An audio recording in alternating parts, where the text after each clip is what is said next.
Hello বন্ধুরা, নতুন একটা ভিডিওতে তোমাদেরকে স্বাগতম। জগদ্ধাত্রী ধারাবাহিকের আজকের পর্বে দেখা যায় যে কৌশিক আজ বাড়ির সবাইকে তার অফিসে ডেকেছে মিটিং এর জন্য। তারপর সবাই বাড়ি থেকে বের হয়ে গেলে উৎসব বাড়ি ফাঁকা দেখে জগদ্ধাত্রীকে বাড়ি থেকে তুলে নিয়ে আসে আর তার একটা লোকের হাতে তুলে দিয়ে তাকে একটা আস্তানায় নিয়ে যেতে বলে। আর সেই সময় উৎসব ও জগদ্ধাত্রীকে দেখে ফেলে আশ্রমের সেই কালী বুড়ো আর সঙ্গে সঙ্গে দুর্গাকে ফোন করে জানিয়ে দেয়। আর দুর্গা ও কৌশিকীকে ফোন করে জানিয়ে দেয় উৎসব তার মাকে তুলে এনেছে। আর কৌশিকী স্বয়ম্ভুকে সবটা ফোন করে জানিয়ে দেয়। এদিকে জগদ্ধাত্রীকে নিজের লোকের হাতে তুলে দিয়ে অফিসে দেরি করে আসে উৎসব।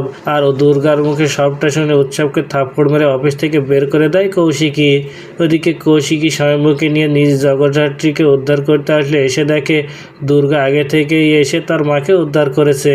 আর এত বছর পর নিজের মেয়েকে চোখের সামনে দেখে তাকে জড়িয়ে ধরে কাঁদতে থাকে স্বয়ম্ভু। তারপর দুর্গাকে বাড়িতে নিয়ে আসলে সবাই দুর্গাকে দেখে অবাক হয়ে যায় আর তার দিকে তাকিয়ে থাকে।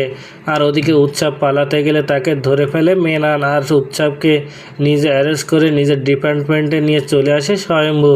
তো বন্ধুরা, কি ঘটতে চলেছে গল্পে এবার জানতে হলে আমাদের সাথেই থাকুন। ধন্যবাদ।